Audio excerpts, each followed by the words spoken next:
Sa ilalim ng lupa may maraming kakaibang bagay.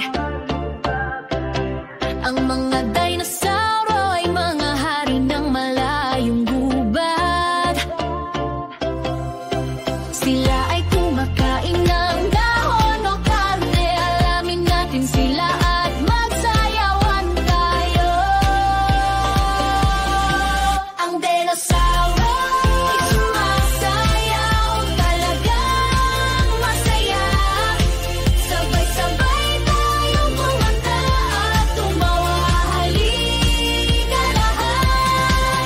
Ang dinosauro at tututo ng maraming bagay. Sabay-sabay natin tuklasin ang bawat araw-puno.